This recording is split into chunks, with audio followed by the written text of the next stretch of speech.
আসসালামু আলাইকুম সুপ্রিয় দর্শক, কেমন আছেন? আশা করছি সকলে অনেক অনেক বেশি ভালো আছেন। আপনাদেরকে অসংখ্য ধন্যবাদ জানাচ্ছি আমার সঙ্গে থাকার জন্য। এবং আজকের বাজারে পেঁয়াজ, রসুন, আলু, আদার কেমন কী দরদাম গিয়েছিল, কত করে বেচাবিক্রি চলছিল, সেই সকল তথ্যই এবং সেই সকল আপডেট নিউজ আপনাদের সকলের মাঝে কিন্তু ইতিমধ্যে জানিয়ে দেওয়ার চেষ্টা করব।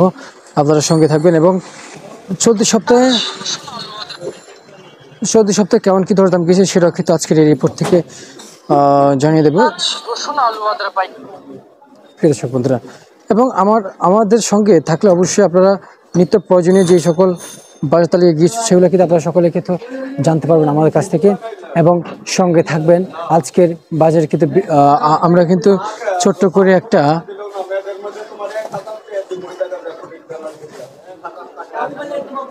করে একটা মার্কেটে আপডেট জানিয়ে দেবো দর্শক বন্ধুরা।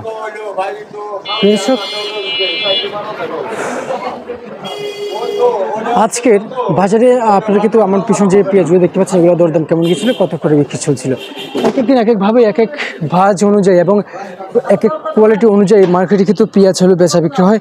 এবং ব্যবসায়ীকে আসলে কি বলে, ব্যবসায়ীকে কি বলতে চায়, কি জানাতে চায় আমাদেরকে, সেটাই তো আপনাদের সকলের মাঝে ইতিমধ্যে আমি সাব্বির খান জানিয়ে দেব। প্রিয় দর্শক, ধৈর্য ধরুন, আজকে রিপোর্টে সকল বিষয় জানতে পারবেন। ছোট্ট একটা বিরতি পর ফিরে আসছি প্রিয় দর্শক।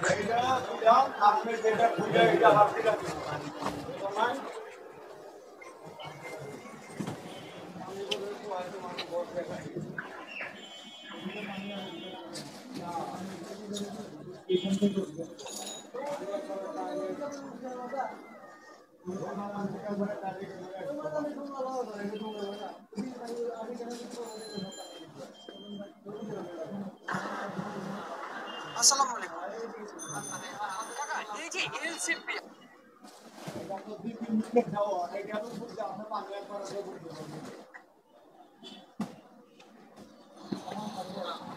আসসালামু আলাইকুম।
প্রিয় দর্শক, সেই ছোট্ট বিরতির পর আবারও ফিরে চলে আসলাম আপনাদের সকলের সাথে আজকের বাজার তালিকা জানিয়ে দেওয়ার জন্য। আজকের বাজারে পেঁয়াজের যেমনটি দরদাম ছিল সেটা আপনাদেরকে যদি বলে, পাবনা পেঁয়াজ মার্কেটে 45 টাকা কেজি দরে বেচা বিক্রি চলছে। 45 টাকা থেকে মার্কেটে 50 টাকা পর্যন্ত বিক্রি চলছে ছোটো থেকে ভালো পেঁয়াজের দাম। এবং ফরিদপুরে যে পেঁয়াজের বাজার তালিকা গিয়েছিল সেটা আমরা কিন্তু জানতে পারছি যে আজকের বাজারে ফরিদপুর পেঁয়াজ বিক্রি চলছে 48 টাকা থেকে 45-46 টাকা করে, এবং আলু বেচা বিক্রি চলছে 15 টাকা থেকে 16 টাকা কেজি দরে বর্তমান মার্কেটে বেচা বিক্রি চলছে প্রিয় দর্শক, যেমনটি বাজার ছিল ঢাকা থেকে।